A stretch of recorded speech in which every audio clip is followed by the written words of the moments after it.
Bom, então veja bem. A Bíblia fala de dons espirituais. Dom da profecia. E você tem...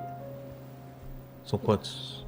4 listas de dons. Tá. Você tem, aliás, 5 listas de dons. Você tem Romanos 12, você tem 1 Coríntios 12, você tem 1 Coríntios 14. São trechos que falam sobre isso. Que tratam do assunto de dons espirituais. Efésios 4 e 1 de Pedro 4.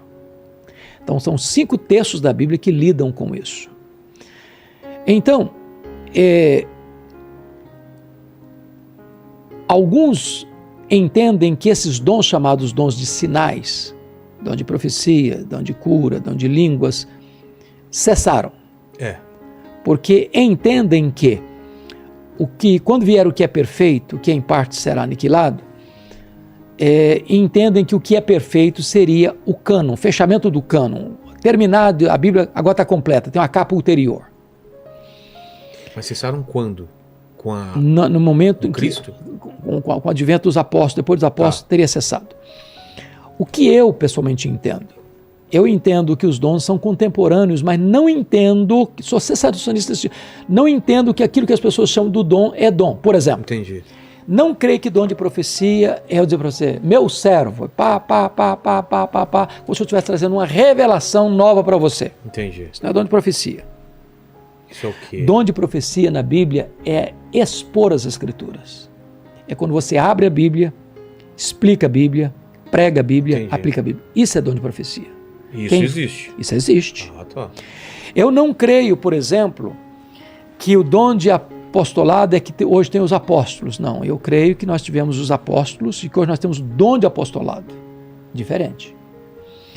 Eu não creio que o dom de línguas, do jeito que se usa hoje, tem amparo nas Escrituras no seguinte aspecto. Primeiro, não creio que a evidência do batismo com falar em línguas, que a evidência do batismo com o Espírito Santo é falar em línguas. Ah, tá, concordo. Segundo, não necessariamente uma pessoa que é batizada no Espírito Santo tem que falar em línguas. Depois, eu não creio que a prática está sendo usada de acordo com o que ensina Paulo. Porque o que Paulo ensina? O que Paulo ensina? Paulo não proíbe falar em línguas, mas ele diz o seguinte, tem que ser no máximo 2 ou 3, um depois do outro, e que haja intérprete. Ele diz, eu prefiro falar na igreja 5 palavras que todo mundo entenda que falar 10 mil que ninguém entenda. Então o que você tem visto às vezes nas igrejas? O cara está fazendo uma oração diante da congregação, no meio da oração dele ele entremeia algumas palavras lá não são conhecidas. Tá. Quebrou o princípio, que ele não pode falar sem que haja intérprete. Esse é o primeiro aspecto.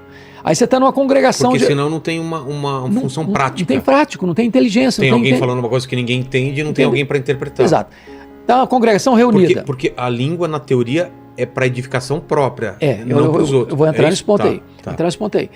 Tá a congregação toda e todo mundo começa a falar. Está errado, porque tem que ser com ordem. Tem que ser no máximo 2 ou 3, um depois do outro, e que haja intérprete. Então, se a prática está errada, não deva funcionar. Agora, mais ainda, é muito comum você escutar a seguinte interpretação. A pessoa está falando em língua, e a outra diz, meu servo, e começa a dar uma mensagem de Deus para a pessoa interpretando as línguas. Está errado de novo. Por que está errado de novo? O que Paulo diz? Quem profetiza, fala a homens. Quem fala em línguas, fala a Deus. Então, línguas é sempre oração e nunca pregação.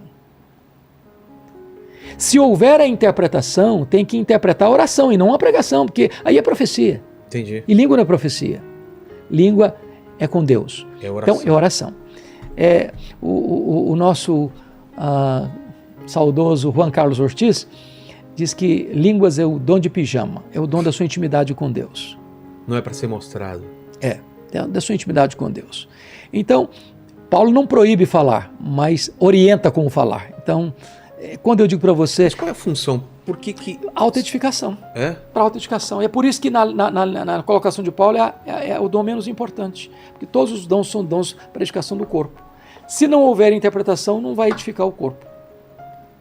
Quem fala em mistério, ele nem sabe o que está falando. Entendi.